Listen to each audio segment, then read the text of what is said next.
Hello Ram గారు. Hi Nagaraju. Coming to subject, psychological safety గురించి మనం మాట్లాడుకుందాం. అంటే అదొక చట్టంలాగా ఇరుక్కుపోయి అక్కడే బతికేటువంటి వాళ్ళు ఉంటారు. దీనికి కాజ్ అండ్ ఎఫెక్ట్స్ ఎలా ఉంటాయి అంటారు? ముకుందా జ్యువెలర్స్ తెలంగాణలో మొట్టమొదటి ఫ్యాక్టరీ అవుట్లెట్ మన కొత్తపేటలో ఫిబ్రవరి 14న గొప్ప శుభారంభం. సో నాగరాజు, కూడు గుడ్డ నీడ మనిషికి కనీస అవసరాలు. అయితే కాలం మారింది. ఇప్పుడు కూడు గుడ్డ నీడ వైఫై కనీస అవసరాలు అయిపోయాయి ఫిజికల్గా. అంటే ఇప్పుడు భోజనం లేకపోయినా పర్వాలేదు, ఆలస్యమైనా పర్వాలేదు, కానీ చేతిలో మొబైల్ వైఫై కనెక్షన్ ఉంటే ఇంకా కనీస అవసరాలు తీరినట్టే.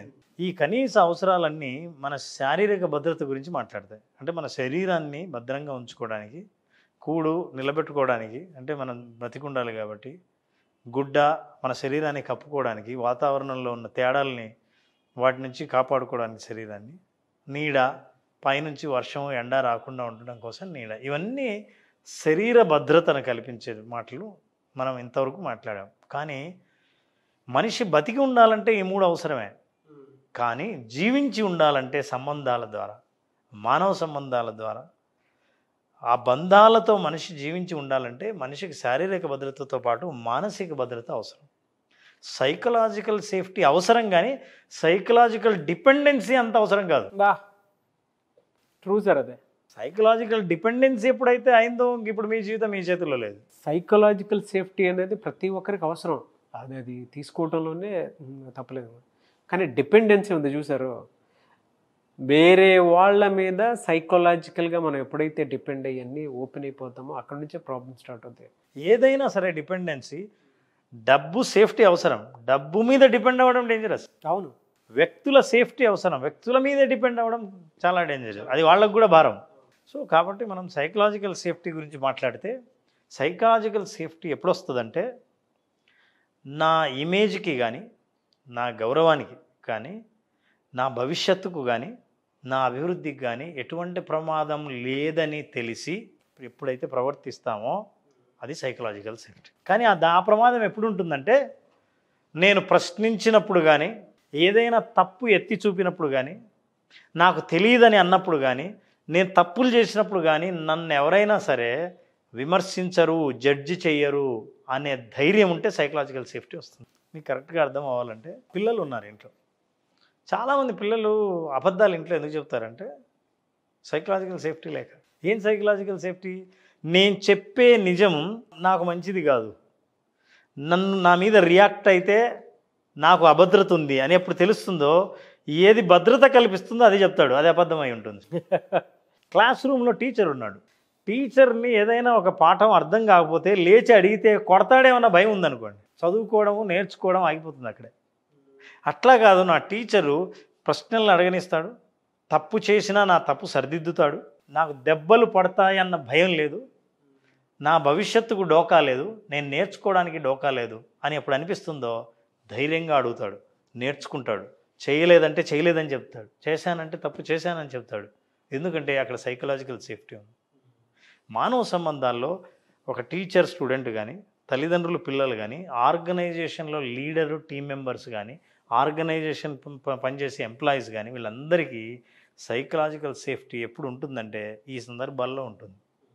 సైకలాజికల్ సేఫ్టీ లేకపోతే ఉన్న ప్రమాదం ఏంటంటే ఎప్పుడు అభద్రతతో జీవించడం, ఇన్సెక్యూర్, హైలీ ఇన్సెక్యూర్, ఏం పని చేసినా భయపడడం. ఈ భయం వల్ల అబద్ధాలు చెప్పడం, తప్పులు చేయడం, ఆ తప్పుల్ని కప్పిపుచ్చుకోవడానికి ఇంకో తప్పు చేయడం. మీరు అలా చెప్తుంటే కొన్ని విషయాలు గుర్తొస్తున్నాయండి నాకు. అంటే చాలామంది ఫేస్ చేస్తారు. ఎలా అనంటే సైకలాజికల్ సేఫ్టీ కనుక మెయింటైన్ చేయలేదు అని అంటే అప్రోచ్ ఏ విధంగా ఉంటుందనంటే, మనం రైట్ పర్సన్ దగ్గర రైట్ మాట మాట్లాడడం. యాక్చువల్గా ఇంటెన్షన్ రైట్ ఉంటుంది లోపల, కానీ అది రాదు, వేరేది వస్తుంది బయటికి. కరెక్ట్. అది ఎవరి దగ్గర ఉన్నా సరే, ఇప్పుడు మన ఫాదర్ దగ్గర మనం ఒకటి ఎక్స్ప్రెస్ చేద్దాం అనుకుంటాము, కానీ బయట ఇంకొకటి వచ్చేస్తుంది. లోపల నిజం ఉంటుంది, బయట వేరేది వస్తుంది. మన బాస్ దగ్గర మనం ఒకటి మాట్లాడాలనుకుంటాం, లోపల ఒకటి ఉంటుంది. అంటే లోపల బాస్ ఏం థింక్ చేస్తుంటే అదే ఉంటుంది, కానీ మన మైండ్లో నుంచి మాత్రం వేరేది వస్తుంది. ఈవెన్ మన హ్యూమన్ అంటే రిలేషన్షిప్లో కనుక చూసుకుంటే, వైఫ్ అండ్ హస్బెండ్ కానివ్వండి, లేదనుకుంటే ఇద్దరు ఫ్రెండ్షిప్ మధ్య, పార్ట్నర్స్ మధ్య ఎవరికైతే సైకలాజికల్ సేఫ్టీ ఉండదో సార్, మీరు చెప్తుంటే నాకు అవన్నీ గుర్తొస్తున్నాయి. నిజంగా ఖచ్చితంగా అటువంటి ఫేస్ చేస్తారు. I've seen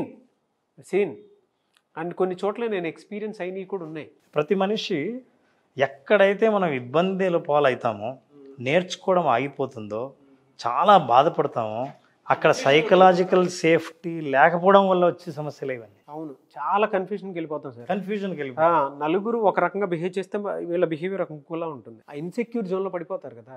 నలుగురు రోడ్డు మీద నడుస్తున్నారంటే ఈ మనోడు ఏది తార్ రోడ్డు కాకుండా జనరల్ రోడ్డు ఉంటుంది చూసారు, పక్క రోడ్డు మీద వెళ్ళిపోతూ ఉంటాడు. అంటే అంత తేడా.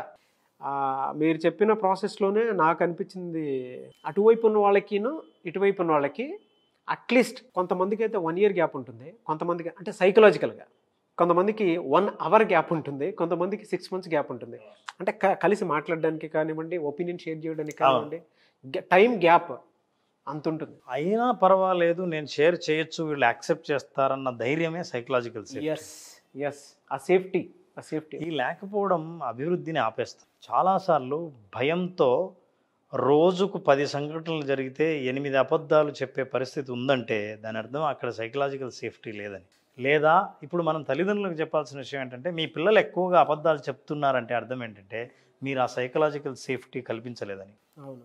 టీచర్ చెప్పిన పాఠం అర్థం కాకపోయినా అర్థం కాదని లేచి అడిగితే ఎక్కడ పనిష్ చేస్తాడో, ఎక్కడ కొడతాడో అన్న భయంతో ప్రశ్న అడగకుండానే ఆ క్లాసును ముగించారంటే అర్థం ఏంటంటే అక్కడ సైకలాజికల్ సేఫ్టీ లేదని, ఆ రోజు నుంచి ఆ పిల్లవాడి అభివృద్ధి ఆగిపోతుందని అర్థం. మీరు భయాన్ని పెట్టొచ్చు, మీ ఈగో తృప్తి పడవచ్చు, కానీ అవతల వాళ్ళ అభివృద్ధి ఆగిపోతుంది. దానివల్ల నమ్మకం తగ్గుతుంది, ట్రస్ట్ పోతుంది, అభివృద్ధి ఆగిపోతుంది. ఈ సైకలాజికల్ సేఫ్టీ లేకపోవడం ఉన్న భయంకరమైన ప్రమాదం చెప్తాను. చిన్న చిన్న ప్రమాదాలు కాదు. 1986లో రష్యాలో చెర్నోబిల్ అని ఒక ప్రాంతం.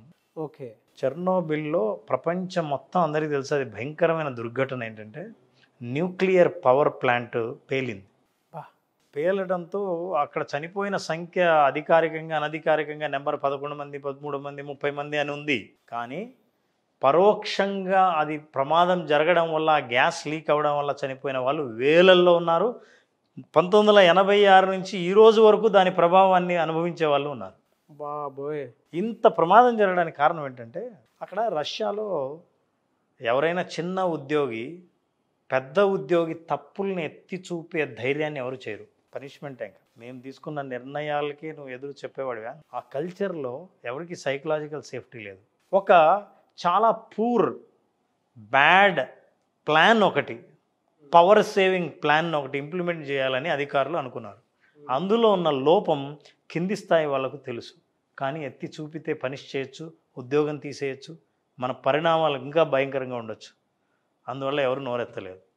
తప్పనిసరిగా అది సరైంది కాకపోయినా, ఆ సిస్టమ్కి ఇది ఫిట్ కాకపోయినా సరే దాన్ని ప్రయోగించే ప్రయత్నాలు చేశారు. ఆ ఫెయిల్యూర్ ప్రయోగమే, దాని ఫలితమే చెర్నోబిల్ దుర్ఘటన.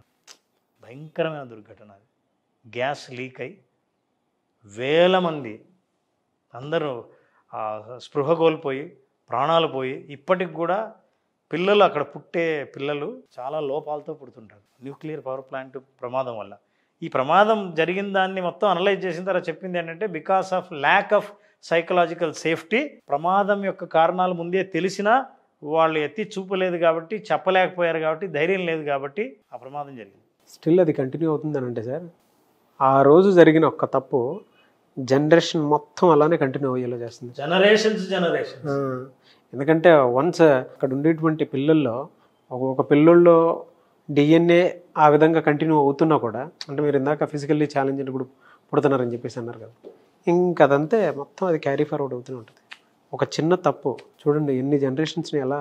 బాబోయ్, సైకలాజికల్ సేఫ్టీలో ఉన్నవి కొన్ని రకాలు ఉన్నాయి నారాజు.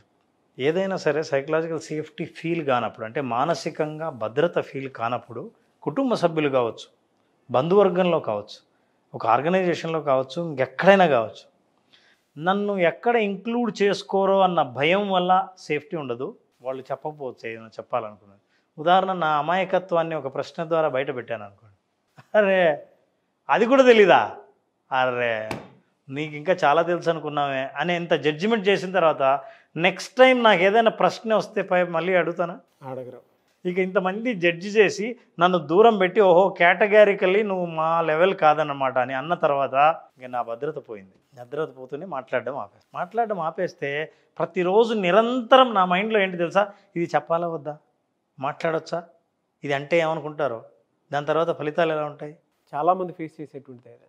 ఈ అభద్రత కల్పించేది ఎవరంటే అవతల వాళ్ళు ఎవరైనా సరే షేర్ చేసుకోవాలనుకున్నా, చెప్పాలని అనుకున్నా, తప్పులు చేసినా వీటన్నిటికీ జడ్జి చేయడం, పనిష్ చేయడం, పరిణామాలు తీవ్రంగా చూపించడం చేస్తే అక్కడ సైకలాజికల్ సేఫ్టీ ఉండదు.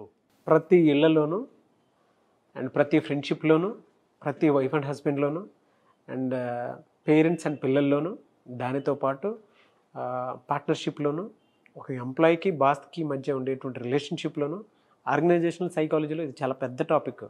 చాలామంది ఇక్కడే వాళ్ళ గ్రోత్ని ఆపుకుంటూ ఉంటారు. వీడియో చూసిన తర్వాత మీకు క్లారిటీ వస్తుంది. మీరు ఏ స్టేజ్లో ఉన్నారో కింద కామెంట్ బాక్స్లో పోస్ట్ చేసినా కూడా మీకు క్లారిటీ వస్తుంది. ఆడియన్స్కి తెలుస్తూ ఉంటుంది సార్, అంటే టాపిక్ విన్నప్పుడు అరే ఇది నా గురించేనని. ఎందుకంటే ఇది ప్రతి ఒక్కరిలోనూ ఉండేటువంటి లైఫ్లో ప్రతి ఒక్కరు ఎక్కడో చోట ఆగిపోయి ఉంటారు. అప్పుడు చూస్తే ఎందుకు ఆగిపోయామని చూస్తే కారణం తెలుస్తుంది. ఆ కారణం తెలుస్తుంది. ఇదే మెయిన్ టాపిక్. సో రెండవది క్వశ్చనింగ్ సేఫ్టీ. నేను ఒక ప్రశ్న వేస్తే, ఇప్పుడు ఉదాహరణకు ఇందాక ఫ్రెండ్స్లో అని అన్నాం, ఇంకా నేను ఆ ఎగ్జాంపుల్ చెప్పలేదు.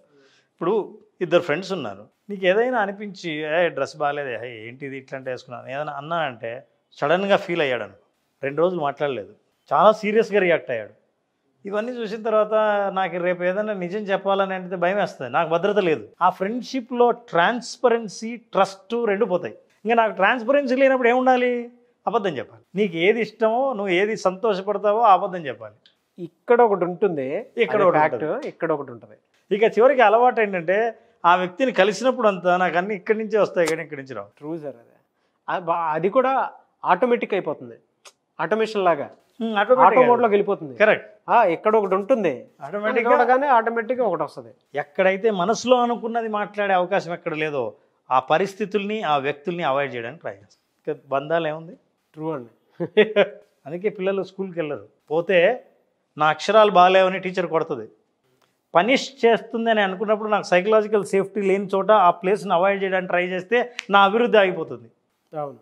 సైకలాజికల్ సేఫ్టీ, మానసిక భద్రత కల్పించాల్సిన వాళ్ళు. ఇప్పుడు విన్నది ఏంటంటే చాలామంది విన్న వాళ్ళు ఏమనుకుంటారంటే అవును నాకు భద్రత లేదు కదా, నేను కోల్పోయాను కదా, అందుకే అప్పుడు నా అభివృద్ధి ఆగిపోయింది కదా, ఇదిగో ఈ భద్రతే లేదు నా ఆర్గనైజేషన్లో, నా ఫ్యామిలీలో, నా ఫ్రెండ్ సర్కిల్లో అనుకుంటుంటారు. కానీ నేను చెప్పే విషయానికి ఉద్దేశం ఏంటంటే ఇప్పుడు మీరు ఎవరికైనా మీ బంధాల్లో ఈ సైకలాజికల్ సేఫ్టీని మీరు ఇస్తున్నారా? That is a question. మీ వల్ల ఎవరైనా సరే అరే నీకు చెప్పుకోవాలని అనిపించింది అని ఎవరన్నా ఎంతమంది ఉన్నారు నీ లైఫ్లో? మీ క్లోజ్ ఫ్యామిలీ సభ్యుల్లో ధైర్యంగా మీతో చెప్పి అసలు ఏం పర్వాలేదు చెప్తే వింటాడు అన్న ఒపీనియన్ మీరు క్రియేట్ చేశారా? జడ్జిమెంట్ లేకుండా, పనిష్ చేయకుండా, తీవ్ర పరిణామాల అవతల వాళ్ళు ఎదుర్కోకుండా మీరు ఆ సేఫ్టీ ఇవ్వగలిగి ఉంటే, ఆ సైకలాజికల్ సేఫ్టీ ఇస్తే మీ బంధాలు చాలా గట్టిగా ఉంటాయి. అవతల వాళ్ళు మీతో మనసుతో మాట్లాడతారు, నోటితో కాదు. చాలామంది ఫేస్ చేస్తున్న టాపిక్ సార్ ఇదే. మనం ఇలా మాట్లాడుతున్నాం అని కాదు, కానీ ఒక విషయం దగ్గరే ఆగిపోయి అంటే ఎక్స్ప్రెస్ చేసే విధానంలో ఆ అభద్రత ఎప్పుడైతే ఏర్పడి ఉంటుందో దానివల్ల అటు ఆర్గనైజేషన్ పరంగాను, రిలేషన్షిప్ పరంగాను, దాంతోపాటు పేరెంట్స్కిను పిల్లలకి మధ్య అభద్రతాభావం ఏర్పడి ఎంతమంది ఎన్ని స్పాయిల్ చేసుకున్నారో వాళ్ళ జీవితాలకే తెలుసు. హార్ట్ఫుల్గా వీడియో చూసిన తర్వాత వాళ్ళకి ఒక క్లారిటీ వస్తుంది, ఎక్కడెక్కడ ఎవరెవరు ఏ మిస్టేక్స్ చేశారో అనేది. వీళ్ళు ఎక్స్ప్రెస్ చేయకపోవటమే ప్రధానంగా మనం చెప్పుకోవాల్సినటువంటి విషయం ఉంటుంది. అందరూ కలిసి జీవిస్తున్నా వాస్తవాలు వేరే ఉంటాయి, రోజు మాట్లాడుకునే వేరే ఉంటాయి. ఒకవేళ ఇందులో సరే అంటే నేను అనుకునేది ఏంటంటే ఇప్పటికైనా సరే వాళ్ళు ఎక్స్ప్రెస్ చేస్తే అవతల ఉన్న వ్యక్తి రిసీవింగ్ నేచర్ కూడా ఉండాలని నేను నమ్ముతాను. That's important. మనం మాట్లాడుతున్నది కూడా ఆ రిసీవింగ్ నేచర్, ఎటువంటి జడ్జిమెంట్ లేకుండా వినటం ఉందే, this is very very important. వినడం ఒకటి, సెక్యూరిటీ కల్పించండి. ఫర్ ఎగ్జాంపుల్ చూడండి, అది ఎప్పటి నుంచి వస్తుందంటే చిన్నప్పటి నుంచే. చిన్నపిల్లలు బయట దెబ్బ తగిలి ఇంట్లోకి వచ్చాడు, ఆ పిల్లవాడి మైండ్లో ఏముంటుందంటే ఈ దెబ్బ చూపిస్తే తల్లిదండ్రులు కొట్టచ్చు, తండ్రి ఎవడరా నేను బయటికి వెళ్ళమంది, అసలు ఇప్పుడు ఎవరు నేను ఆడుకోమని, చదువుకోమన్నా మళ్ళీ పైకి పోయి ఆడుకుంటున్నావు అని కొట్టాడు. లేదా అరే ఎక్కడ తగిలిందని వెంటనే దాన్ని గాయాన్ని మార్చి దెబ్బ చాలా జాగ్రత్తగా ఆడుకోవాలి నాన్న అని చెబితే రేపెక్కడో చెప్పుకోలేని చోట దెబ్బ తగిలింది. చెప్పడు. సడన్గా ఒకరోజు అది తీవ్రమై డాక్టర్ దగ్గర తీసుకెళ్తే ఇప్పుడు తీసుకొచ్చారేంటండి, చాలా తీవ్రం అయిపోయింది, ఇప్పుడు ఆపరేషన్ చేయాల్సిందే అని అన్నాను. అరే నువ్వు ఎందుకు చెప్పలేదు ఇన్ని రోజులు మాకు అని అంటే, చెప్పే అవకాశం నువ్వు ఎప్పుడైనా ఇచ్చావా? చెబితే ఎప్పుడైనా అభినందించావా? పోనీ నువ్వు కేర్ తీసుకున్నావా? ఎవరికి చెప్పకపోయినా సరే మా నాన్నకు చెప్పొచ్చు నాకు మార్కులు తక్కువ వచ్చాయని అని అనిపించావా? నాకు ఇంతే వచ్చాయి అని అంటే పర్లేదురా, నువ్వు ఎక్కడ డెవలప్ అవ్వాలో ఎట్లా డెవలప్ అవ్వచ్చో నేను చెప్తాను అని అన్నప్పుడు, నాకు ఫ్రెండ్స్ బయట వాళ్ళందరికంటే కూడా ఇంట్లో ఫస్ట్ తల్లిదండ్రులకు చెప్పాలి ఈ నిజాన్ని అని అనుకుంటానా? లేదా దొంగగా ప్రోగ్రెస్ రిపోర్ట్లో మార్కులు మార్చి జరిగిన దానికంటే అబద్ధం చెప్పి మీకు ఏవి ఆనందాన్ని ఇస్తుందో అదే చెప్పడానికి ప్రయత్నిస్తాను? చిన్నప్పటి నుంచి స్టార్ట్ అవుతుంది. కాబట్టి parents have to give psychological safety పిల్లలకి. ఈ సేఫ్టీ ఇచ్చినప్పుడు వాళ్ళు పెద్ద ఏదో ఎంప్లాయీ అయిపోయినా ఒక ఆర్గనైజేషన్లో పెట్టిన ఆ ట్రాన్స్పరెన్సీ మెయింటైన్ చేస్తారు. They will trust, otherwise they don't trust anyone. చాలా మంచి నాలెడ్జ్ సార్. నాకు తెలిసి ప్రశాంతంగా వీడియో ఎన్నిసార్లు చూసినా కూడా అరే నేను దీనివల్ల ఇలా ఆగిపోయానని చెప్పేసి ఎంతమంది మదన పడిపోతారో వాళ్ళని ఒక్కసారి కదిలించినట్టు మాట్లాడారు మీరు. నిజం సార్, ఇది ప్రతి ఒక్కరూ ఫేస్ చేస్తున్నదే. Still people are facing. అంటే ఏదో ఒక సందర్భంలో ఏదో రోజు ఫేస్ చేస్తూనే ఉంటాం దీన్ని. ఫేస్ అందరూ చేస్తారు, కానీ ఈ వీడియో చూసిన తర్వాత ఒక్కరికైనా చూసిన రోజు మీరు సైకలాజికల్ సేఫ్టీని కల్పిస్తే ఆ తర్వాత మీ బంధాల్లో, మీ అనుబంధంలో, మీ కమ్యూనికేషన్లో ఎంత తేడా వస్తుందో గుర్తించి దాన్ని మీరు కామెంట్ పెట్టండి. డెఫినెట్గా sir. Thank you so much Ram garu. Thank you Nagaraj.